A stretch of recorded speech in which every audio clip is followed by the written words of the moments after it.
In the world of sports, there is an ongoing debate about what is the proper way to celebrate after you do something, right? That may look like various different things. Every Super Bowl Sunday, it seems like, someone tags this on my Facebook page. There's someone who came across a church or did a skit that said, what if we did church as if it was a football game, right? And so when the preacher preaches a good sermon, people come out with a big Gatorade bucket and just douse him and pour Gatorade on his head, or the worship band is doing cheers in between things. It's a funny thing, and you watch that and you think, well, that would be funny, but that probably isn't appropriate for the setting, although it'd be memorable for sure. And so there's that debate about what is the proper level of celebration and what's excessive. Well, the NFL back in 2006 decided that they were going to crack down on excessive celebrations after touchdowns. And so they put in place a rule called excessive celebration penalties, and they could throw a flag if you busted out something or used props or did something that they deemed inappropriate or excessive, and they would throw a flag and they would penalize you 15 yards for an unsportsmanlike action on a football field. And that continued until 2017, and when they released the guys to be a little more creative in their celebrations after they scored. And so what's the appropriate level of celebration after a win or after an achievement of some kind? One of my favorite baseball pictures of this season is this one. If you go to that next one, that is Yasiel Puig. I practiced his name all week long to say that right. Yasiel Puig, and I'm still not going to say it right. And so anyway, Puig plays for the Reds. And you'll notice in this picture that he is attempting to fight the entire Pittsburgh Pirates baseball team by himself, right? He's not going to be stopped. He just wants anybody who's in front of him. And you think, how in the world does a baseball game get to that level? Well, it's about a debate about what's the proper amount of celebration after someone hits a home run. You see earlier in that game, a Reds player hits a home run, and it went a long ways. It actually left the stadium, went into the river outside the stadium, and he stood and he watched it, which if you read the unwritten rules of baseball, that's a no-no, right? You're supposed to just get on your way. Well, the pitcher didn't appreciate that. Later on in a different game, that guy came up to bat, and they threw behind him. I think they were trying to hit him in the tush, but they missed it, went behind him. He got upset. People started chirping, and all of a sudden you've got one man trying to take on an entire baseball team. All because we're trying to decide what's the appropriate level of celebration and where do we cross the line of it being excessive. And so that's true in the world of sports.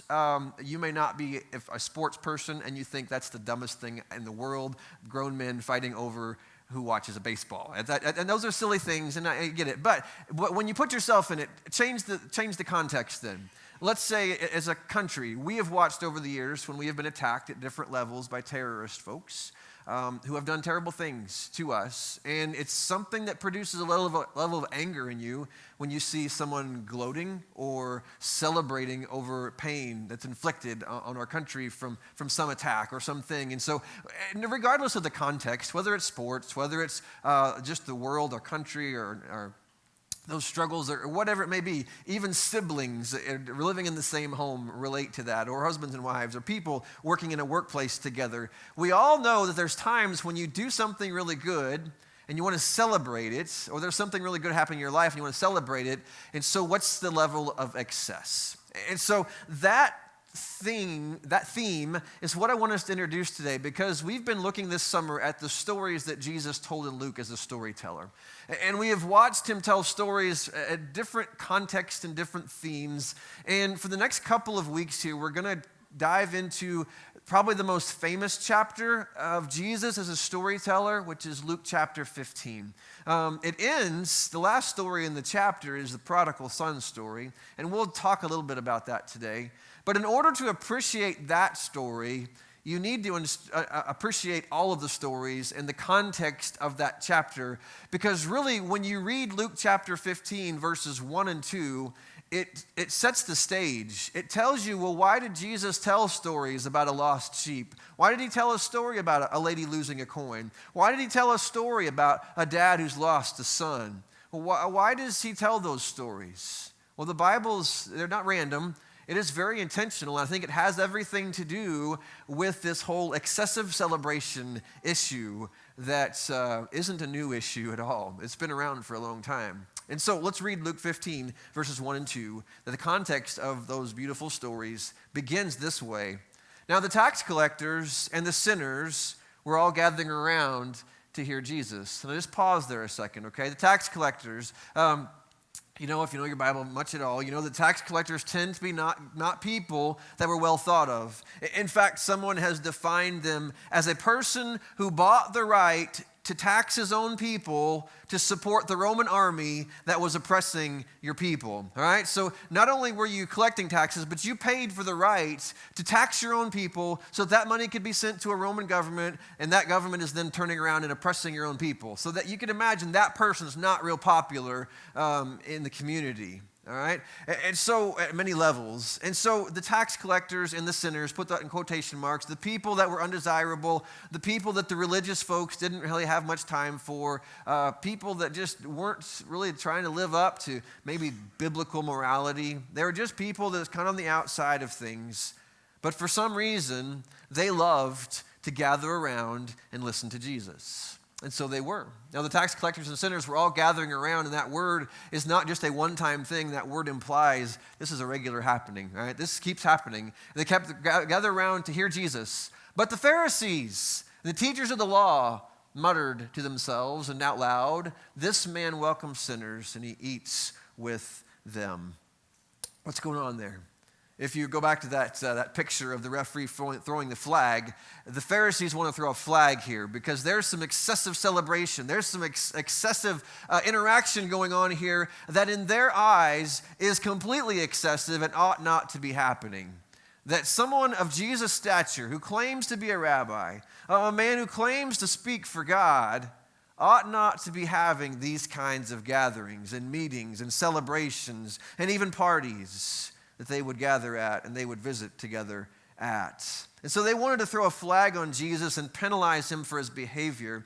And in fact, as you read that story in Luke's gospel, we've already seen another example. Earlier, we saw in Luke chapter 7 that Simon, one of the Pharisees, one of the right people, invited Jesus to this very fancy dinner. And yet in the course of that dinner, one of these undesirables showed up and began to anoint his feet, and she began to weep, and her tears fell on his feet, and she anoints his feet with perfume and with her tears, and it's just a scene, and Simon completely discredits Jesus because he allows this to go on. In Luke chapter 5, you see a situation where Jesus converts and wins over a man by the name of Matthew, who was a tax collector, but now he wins him over to be a disciple, and he's going to leave his tax collecting business and go be a disciple of Jesus. And before they leave, Matthew invites all of his tax collector friends to come to his house for a party, for a celebration where they're going to be able to meet Jesus. And so he invites all of his friends that the Pharisees were just disgusted by, and yet Jesus was quite comfortable being there, going there, interacting with them, and befriending them, most importantly. And so the Pharisees, as they looked for reasons to discredit Jesus, and they were always looking for reasons to discredit Jesus, and most of them were made up, most of them didn't really stick, but this stuck. Jesus did have a habit of hanging out with tax collectors and sinners. That's just what he did. And so the question then leads us then to say, well, why did he do that? The Pharisees were just constantly annoyed and angered by his willingness to do this, his habit of doing this. And so we have to ask the questions, why were they so quick to throw flags at his inactions? Why were they so quick to throw a flag and to just call out what he's doing? And so I just want us to ask this question today. What led Jesus to being flagged for excessive celebration? All right, what led Jesus to be flagged? Why did the Pharisees do this? Why was there this tension between the religious establishment and what Jesus came to do and be in his habits? There's this tension between them. And so why is that going on? I think the answer to that question is key to understanding everything that happens in Luke chapter 15. These beautiful stories that you read there, they are speaking directly into this tension of why this is going on, why this happens, and this tension. So I want us to look at three things today that I think are an answer to that question. Why was Jesus constantly flagged by the Pharisees? for excessive celebration, for celebrating these people, and I put that in quote, I don't mean that derogatory at all, but in their eyes, in the Pharisees' eyes, he kept hanging out with those people. And so why did he do it? Well, the first answer is simply this. It was his view of God. It was his view of God that began this whole thing. Why did Jesus hang out with people that the Pharisees would not even give the time of day to? It was because of his view of God. And why did the Pharisees not hang out with those people? It was because of their view of God. It was the way that they viewed God, thought about God, thought of what God was. You see, the Pharisees, by calling Jesus out for hanging out with them, by befriending them, by reaching into that community, the Pharisees were simply being consistent with their portrait of God. To them, there was a very short invitation list for people that if God was going to have a party, the people that he would invite would not be those people. It would be the moral people, the religious, passionate people, the people who kept the laws, and the people that were busy about the business of God. There's a short list of people that would be invited to a party where God is. And so their view of, well, who gets invited to have a celebration with God would be a very short list of very moral, good, upright people that are better than everybody else. But that view of God influenced everything they said and did and the way they thought about the world around them. And so why did Jesus interact with those people? Because he had a different view of God. And so he tells these three stories to illustrate and to show this is the God that he knows, this is the God that he is, but this is the God he knows, this is the God he serves. And so listen to these stories beginning in Luke chapter 15, verse 3. He tells a story that more of the guys would relate to, more of the farmers in the group would have related to. He says this, then Jesus told them this parable. Suppose one of you has 100 sheep and he loses one of them. Doesn't he leave the 99 in the open country and go after the lost sheep until he finds it? And when he finds it, he joyfully puts it on his shoulders and he goes home. And then he calls his friends and his neighbors together and says, rejoice with me, I have found my lost sheep. And I tell you that in the same way there will be more rejoicing in heaven over one sinner who repents than over 99 righteous persons who do not need to repent. Note that word rejoice and rejoicing. Right? There's a celebration. There is a level of joy. There's a level of happiness, of partying, if you could use that word in a godly way. There's a level, something up here on the stage.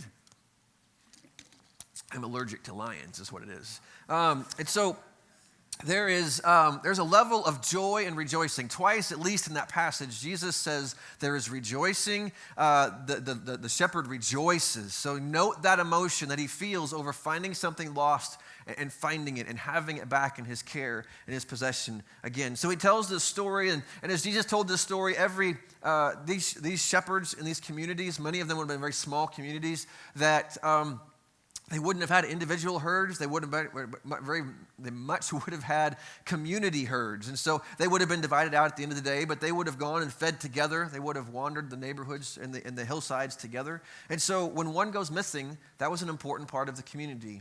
And so that was an important part of the story. But there's rejoicing when one that is lost is found. Number two, he tells a story that more of the ladies would have related to. He goes to their world when he says, or suppose a woman has 10 silver coins and loses one of them. Now, this would be the equivalent, ladies, if you have a wedding ring and you have one of those fancy diamonds, maybe it's expensive, and if you were to lose that diamond out of your ring and that feeling of anxiety or panic to say, hey, this is very valuable, this is special, that's what these 10 coins would have been. It would have been part of a dowry. It would have been a very important part of their life and of their world and of their future. And so he says, doesn't she light a lamp then and sweep the house and search carefully, turning it upside down until she finds it? And when she finds it, she calls her friends and neighbors together and says, rejoice with me, for I have found my lost coin. In the same way, I tell you, there is rejoicing in the presence of the angels of God over one sinner who repents. And so you read the story and you're thinking, some of you are thinking, one sheep, leaving 99, that seems extreme. In fact, if we were just to do the math on that as an accountant, you think, well, that's a crazy thing to leave 99 to go find one. Because if we just wait a little while, we're going to have more baby sheeps, and we'll have plenty. That one sheep, it's not a big deal. It's just one sheep. And so even the lady said, well, you lost a coin, not a big deal. We can invest that money, earn that money back, replace the coin, it'll be okay. Not worth getting all upset about. And so if you read these stories with the mind of an accountant, you're missing the point of what Jesus is saying. Jesus wants you to read this story not with the head of an accountant, but he wants you to read it with the heart of someone who has lost something. He wants you to feel this. And he wants you to think about something in your life that maybe the value of it is more than the worth of it. You understand what I'm saying by that? Maybe it's an heirloom. Maybe it's been passed down a few generations. And maybe by economic value of it, it's not that valuable. But there's great value to that because there is sentiment to it. It's been passed down by generations, or it came from someone special. Maybe it's a kid's craft when your kids were little. When we moved here, we had a bucket of kids' Christmas ornaments that were worthless. No one would have bought them from us, all right? But they fell in a move, and many of them were broken. And when we opened that and realized that, there was sadness, right? Not because we lost millions of dollars, but because something that had sentimental value, our heart was connected to it, went back to a special place in our life, and that was lost. Maybe it's wedding pictures. Maybe you've gone somewhere and your luggage didn't arrive with you, and you realize the value of simple things like undergarments. You think, those are not expensive, but those are very, very valuable to me right now because I don't have them. Right? And so there are things like that when you lose them, there's a heart connection. That's what Jesus is getting to. And to illustrate that one last way, he tells this third story that we're just going to summarize today and come back and dive into in deeper ways next week. But it says this in verse 11 to even drive it further. Who is Jesus? Why is Jesus doing this? It's because he has this heart, and God that he serves is different than the Pharisees think he is. Jesus continued in verse 11, there is a man who had 2 sons, and the younger one said to his father, Father, give me my share of the estate. And so he divided his property between them. Now just pause there, and let's just understand a few things about what you're reading there. For a Jewish family, there was nothing more valuable than land. That goes way back to Israel's initial inheritance of the promised land. What was the thing that God was going to give them that they had not had for centuries? Going back to, even Abraham was a nomad. God's promise was, I'm going to give you a land. And so the most valuable thing that for a Jewish family to have was a piece of the promised land. Not only was it financially helpful to be able to grow and feed your family, but it also connected you to God's promises that God has been faithful, and this is part of everything that God is doing in our life. And so normally when a dad would die, his boys would divide up the land, and they would continue on the family's care of it. But the younger brother does something that is stunning here. He comes to his dad and says, Dad, you aren't dead quick enough. I want you to give me my inheritance now. Again, that sounds rude to us, but in a culture that values honor and shame a lot more than Western culture does, this was a huge insult. To say, Dad, I just want your land. I don't care if you live or die. I just want what's mine, okay? There's a rudeness, there's an arrogance to that. But even more stunning, if you were originally hearing this, that the dad agrees to give him his part of the land. And even more stunning yet, the son just completely disregards that by going and selling the property, the stuff that the family valued so much. He sold it because of why? Because you can't buy beer, can't buy the ladies, can't enjoy the border town he's going to with land. And so he sells it, and he gets all this money together, and he takes off for a faraway land. And the people listening are thinking, this is the most worthless son I've ever heard of. This son doesn't deserve anything, right? He's making a mockery of his father. He's insulted him. He's wasted what the family had. He is just a worthless son. But the father that could not make the son stay on the property also had a heart that would not let him go. And so every night, the story implies that he would get a chair and he would look down the road in the direction that his son had left. And he watched and he hoped that someday he would see that son come back again. And one night he does. And the son is walking down the road and he's dirty, he smells, he's broke, his head is drooped. If he had a tail, it would be between his legs. He's just defeated and broken, but he's coming home. And the people listening to that story for the first time would have been thinking, okay, what happens now? This shameful son is finally going to be shamed properly by his father. But that's not what happens. In verse 20, it says, "But while he was still a long way off, his father saw him and was filled with compassion for him. And he ran to his son, threw his arms around him, and he kissed him." That's not what they expected. That's not what they thought he deserved. But yet that's what he got. He got a father that embraced him and loved him and kissed his lost son who'd come home. And the son begins this guilty speech saying, "Father, I have sinned against heaven and against you. I am no longer worthy to be called your son." But the father wasn't listening, because it goes on to say this, "But the father said to his servants, 'Quick, bring the best robe and put it on him. Put a ring on his finger and sandals on his feet. Bring the fattened calf and kill it. And let's have a feast and celebrate. For this son of mine was dead and is alive again. He was lost and is found.' And so they began to celebrate." So let's go back to our initial question. Why did Jesus eat and fellowship with people that the Pharisees didn't believe to be worthy of their time? It's because Jesus saw God differently than they did. Jesus saw God like this. Jesus saw God as a shepherd who loses a sheep and he values the one and he goes looking for him. Jesus said God was like the lady who loses her coin and values it enough to tear her house turn it upside down to find it. And he's like the father whose heart is broken because his son is gone. And all three of them rejoices when that which was lost comes home and is found again. That's a different view of God than the Pharisees had. The Pharisees looked at them and said, you know what, they're all just like that prodigal son who just wandered away and he's not worth our time anymore. Whatever happens to him, happens to him. But Jesus said, that is not the heart of the God I know. And so no one had ever painted a portrait of God like that. And a lot of us still have trouble thinking of God in those terms because we can picture God in a courtroom. I can picture God sitting behind the bench with his robes on, making judgments about guilt and innocence, mostly guilt. And I can picture God in a boardroom running the universe. And I can picture God sitting in a chair in front of a church service and us singing songs to him about how worthy he is and how great he is. We can picture that. But Jesus saw God in a different way. He saw God as a God who searches, whose heart aches for his lost children.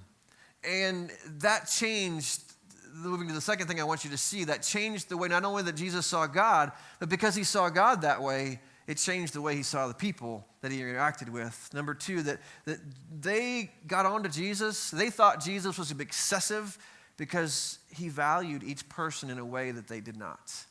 He had a value for each person that was unique, that the Pharisees would never think of because those people don't deserve. They don't keep the rules. They don't follow the law. They don't do what we do. And so their worth was little. Jesus is saying if you can't see God right, you will never see people right. And the idea of this is important for us to get. In 2009, there was a lady that lived in Tel Aviv, Israel, and she had an old mattress, and she also had a daughter. And so her daughter came home one day, and she noticed that her mom's mattress was old, it was lumpy, it was just not very comfortable. And so she thought, I will surprise my mom, and I will get her a new mattress. And so while her mom was gone one day, she got rid of the old mattress and put it on the curb for the trash people to take. And she put a new mattress on it and put new blank covers, made the bed, whatever you do with that. I don't know. But anyway, I have this person who magically shows up and does that at my house. I don't know how it happens. But they made the bed. I'm kidding. I help every once in a while. Okay, and so she made the bed and mom went to sleep and in her sleep realized this feels different. So she pulled back the covers and realized that the mattress was changed. And she wasn't happy. She was panicked, and she began to holler and say, what happened? What happened? And it seems as if the lady had a distrust for banks, and so she had been stuffing thousands and thousands and thousands of dollars in her mattress over time. And so what do you think the next day was consumed by? It was searching one landfill after another, trying to find their mattress. And that's the illustration that Jesus says that's what God is like. There's a sadness. There's a desire for that which was lost to come back. And so Jesus is telling the Pharisees through these stories that you look at these people and they look dirty to you, and they are worthless to you, and to you they just need to be thrown out because they're not worth your time. But the God that Jesus knows and serves says they have incredible value to their Father, and that someone needs to be about the business of finding them. And that's exactly what Jesus does. That's exactly what Jesus' life was all about. Someone has described, if you were to go back and align these stories together, that there's 3 common themes in each story, and it looks like this, that each story begins with a separation. And in that separation, it's this idea that Jesus wants us to feel the weight of lostness, that being removed from the Father, being separated from your Heavenly Father is a sense of lostness. And that when I'm guilty, when I am disobedient, there's a separation that comes, and that's real, and that we should feel that, the weight of that. So it begins with separation. It builds towards reconciliation. Each story's got a little scene where someone's looking, someone's waiting and looking on the horizon, waiting for the sun to come back. And finally, each story ends in celebration. And again, to the Pharisees, it seemed like excessive celebration that should not be done. But Jesus is trying to get them to see that the heart of God, the heart of Jesus, was for those who have been separated from the one that loves them most, their Heavenly Father. He desires reconciliation. And when that reconciliation takes place, there is incredible joy that fills his heart. And so each story ends in a celebration, and they all end on a very happy note, except for 2 people that are not happy at the end of this story. One, at the end of the prodigal son story, there's an older brother, and we're going to have a whole sermon about him in a few weeks. There's an older brother who doesn't want to join in the celebration, and the other one who wasn't happy was the fattened calf. But we're not going to talk about him. And so, but that's a joke. Anyway, sorry, I'll move on. But the older brother, right? The older brother gets this into the story, and when he comes home from working in the fields, and Dad, he hears the music, he hears the celebration, he hears the feasting going on, and he calls the servant over and says, "What's going on?" And he tells him the story that your brother has come home, and your dad has killed the fattened calf for him. He is throwing a party for him, and we're just rejoicing because your brother has come home. But the older brother, and guess who he represents in the story? It's the Pharisees. He says, "I won't go into that party. I will not go in there and celebrate him." He won't even call him by name as you read the story, and we'll see that in a few weeks. He won't go in. And so the father, just like the father ran to the younger son, the father to the older son as well. In verse 32, he says, "But to the older son, we had to celebrate and be glad because this brother of yours was dead and is alive again. He was lost and is found." That little statement that we had to celebrate. It's just the heart of God that when one is lost and is now found, that God just, his heart, it finds joy in that. It celebrates. And it may, to those who look through moral and judgmental eyes, it looks excessive, it looks foolish. But the heart of God, the heart of Jesus, was a heart that rejoiced. And really, I loved what someone said when they described that the prodigal son story isn't really about the prodigal son. It's much more about the prodigal father. And look at the definition of prodigal. It means spending money or resources freely and recklessly, wastefully extravagant. And so probably the prodigal son fits that category. He wasted everything he had, but the father did the unspeakable in many of his actions. You see, to live in that day, to be an old man, you had to be respectful and respectable. And so they wore long robes, and they would never show their legs. That was just culturally a no-no, all right? And some of you guys who haven't seen the sun in a while, you probably should just maintain that principle, and that's okay thing too. I'm looking at you, Tim Humphrey, so okay. So, okay. Anyway, where were we? Okay, respectable legs, all right, but to cover them, right? And so think about what the father does in this moment, right? He sees his son who has shamed the family. For the father to run to him and show him dignity was the first prodigal thing he did, because everybody's thinking, that shameful son, we know what he deserves, right? And the Pharisees are thinking, we know what he deserves, but he runs to him. He doesn't just run to him. He embraces him. He touches that which is dirty and smelly. He kisses him. He shows him dignity. He covers his dirtiness with a robe and puts a ring on his finger that shows that this is a son. This is not someone coming home begging and groveling. This is my son. I show him dignity and forgiveness. And in order to run in robes, you have to lift those things up, right? And so he's showing his leg. He's doing these things that culturally would have just been a no-no. But I think in doing that, he takes the shame of the son and he brings it on himself. Look, if you want to be disgusted at someone, be disgusted at me, because I'm going to love my son. And so there's this gospel part of this, that the father takes on the shame that would have been the son's and should have been the son's, but it kind of falls on the father, and he takes that away in this prodigal act as a father. And so that just leads us to the last thing here. Why did people think Jesus was so excessive in his celebration of these lost people? Number 3, it's because his definition of victory was different. For the Pharisees, victory meant I am better than people, I keep the rules better than most, and so God throws me a party and God's pleased with me, and that's victory in my life, that I separate myself from all these sinful people. But yet Jesus didn't define victory that way. Jesus defines victory, spiritually speaking, that those that are lost are found. And as we're going to see in a couple weeks, both of these sons are lost. Both of these sons are disconnected from the heart of their father. They do it differently, but they're both very lost, and they both need to be found. And one's lost in religion, the other in hard work, the other one's lost in waywardness and sinfulness and all kinds of other things. But Luke 15 shows that real victory is finding the joy of God.